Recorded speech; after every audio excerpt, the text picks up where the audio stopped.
Good morning, students. Today we will go through the last few topics of this particular chapter. Indicators and their color change in acids and bases. I've told you what are indicators. Indicators helps us to distinguish between an acid and a base. Indicators are of two types. One is natural indicator and one is man-made indicator.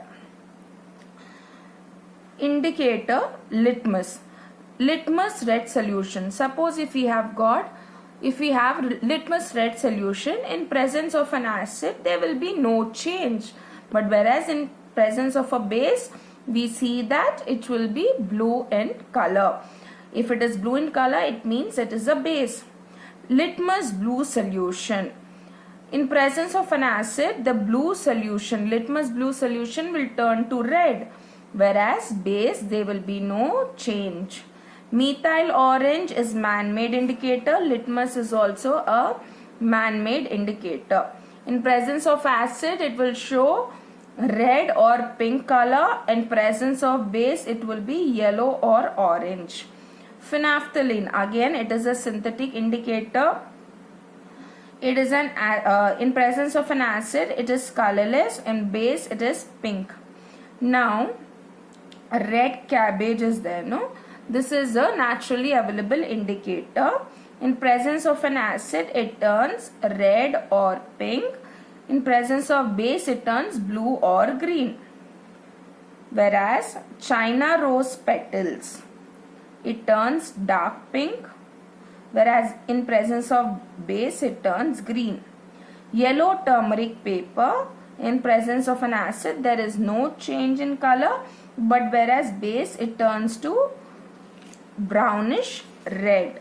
So these are the various color changes you can see, by means of which you can detect whether a substance is an acid or a base. What if a substance has neither acidic or basic characteristic? Such a substance will not bring about any change in the color of indicators and is called a neutral substance. Suppose you add an indicator to a substance and there is no color change. It means it is neither acidic nor basic in nature. They are known as neutral substance. Under this, we need to know few examples for neutral solids, neutral liquids and neutral gases. Now solids that are neutral are sodium chloride, that is common salt, sugar, glucose. Now these are neither acidic nor basic. So when you add an indicator to it, there is no color change that is seen. Neutral liquid, water, kerosene, ether, mustard oil, benzene and petrol. So again, what do we see? Here there is no color change. Neutral gases like oxygen, nitrogen, hydrogen. These are neither acidic nor basic. How a salt is formed? When an acid combines with a base, it forms salt and water is also formed. For example, HCl or hydrochloric acid. Base is sodium hydroxide. It gives rise to sodium chloride or common salt and water. This reaction is also known as a neutralization reaction. I have also explained this particular reaction before and it is important.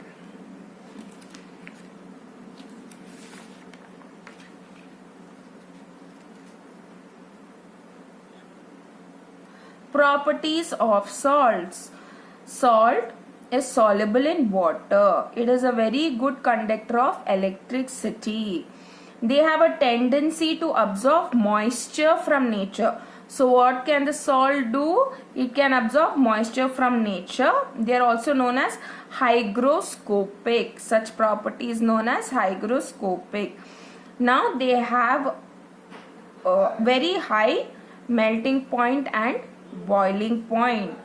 So we know that salts have a very high melting and boiling point. Uses of salts. Uses of salts.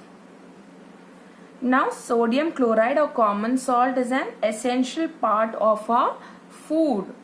It is used in the preparation of hydrochloric acid, caustic soda, baking soda, washing soda, chlorine, etc.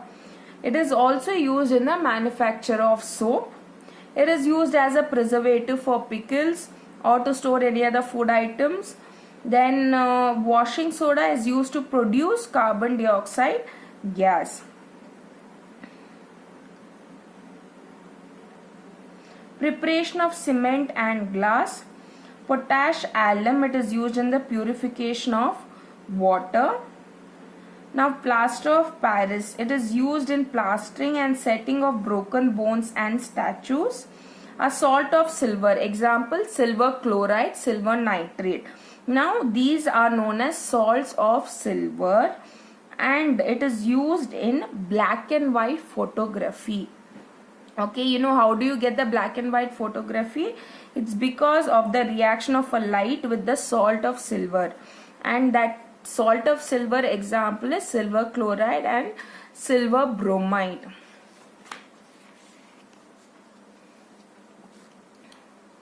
Our body requires, even our body also requires many salts like salts of chlorine, salts of sulfate, bicarbonates, phosphate of calcium, magnesium, sodium, potassium. So these are the salts that are required by the body.